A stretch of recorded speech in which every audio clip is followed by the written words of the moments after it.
amendment. मैं राष्ट्रपति जी के इस प्रेरक उद्बोधन के लिए और राष्ट्र को दिशा निर्देश के लिए और एक प्रकार से विकसित भारत के संकल्प को सामर्थ्य देने के लिए हृदय से बहुत बहुत आभार व्यक्त करता हूं।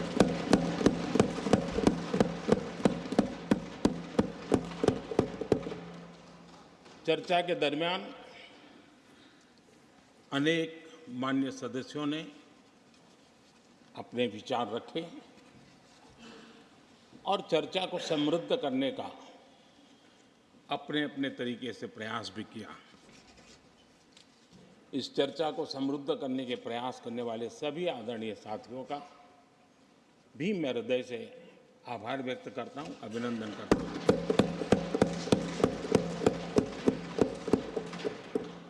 कुछ साथियों के लिए आलोचना करना, कड़वी बातें करना, ये उनकी मजबूरी थी। उनके प्रति भी मैं संवेदनाएं प्रकट करता हूं।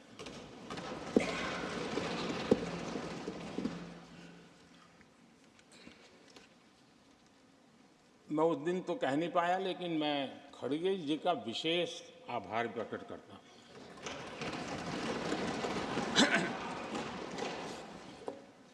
बहुत ध्यान से सुन रहा था खड़गे जी उस दिन में, और ऐसा आनंद आया, ऐसा आनंद आया, ऐसा बहुत कम मिलता है।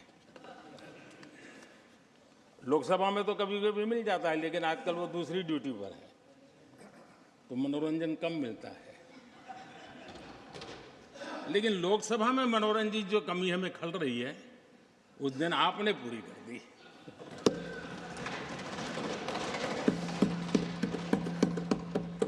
और मुझे प्रसन्नता इस बात की थी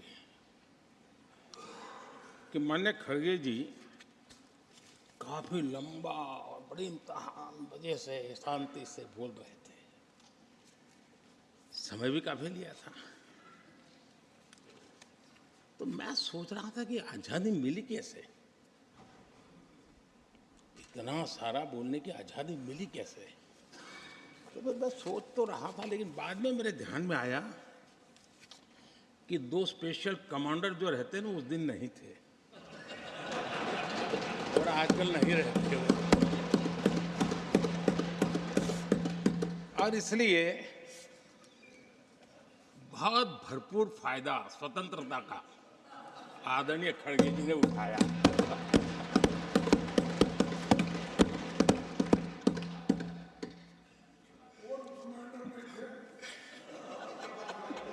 और मुझे लगता है कि उस दिन खड़गे जी ने सिनेमा का एक गाना सुना होगा, ऐसा मौका फिर कहाँ मिलेगा।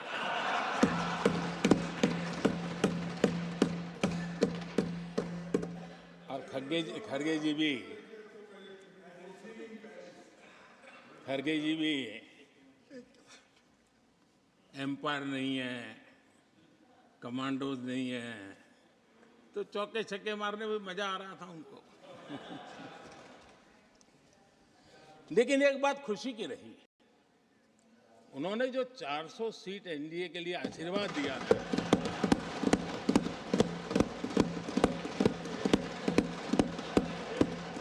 और मैं खड़गे जी के इन आशीर्वाद को, आपके आशीर्वाद मेरे सर आंखों पर, अब आपको आशीर्वाद वापिस लेना तो ले सकते हैं, क्योंकि एक कमांडो तो आ गए हैं।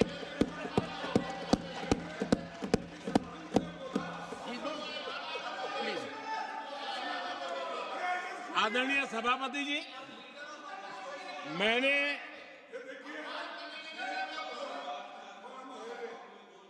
आदरणीय सभापति जी, मुझे पिछले वर्ष का वो प्रसंग बराबर याद है। उस सदन में हम बैठते थे और देश के प्रधानमंत्री की आवाज को गला घोंटने का भरपूर प्रयास किया गया। हम बड़े धैर्य के साथ, बड़ी नम्रता के साथ आपके एक एक शब्द को सुनते रहे और आज भी आप न सुनने की तैयारी के साथ आए हैं। आप न सुनने की तैयारी के साथ आए हैं, लेकिन मेरी आवाज को आप दबा नहीं सकते हैं।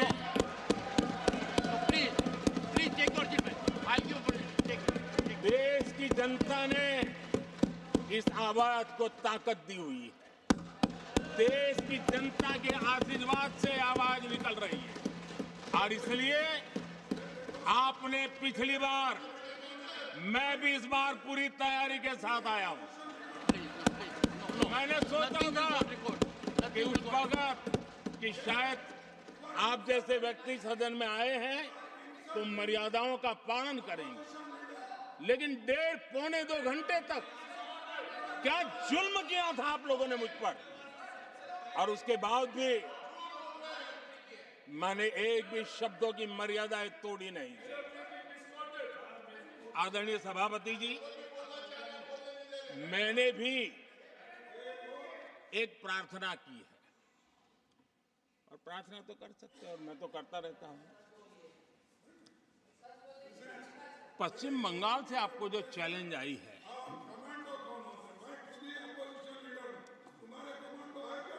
और पश्चिम बंगाल से चैलेंज आई है कि कांग्रेस 440 पार नहीं कर पाएगी, 40 पार नहीं कर पाएगी। मैं प्रार्थना करता हूं कि आप 40 बचा पाएं।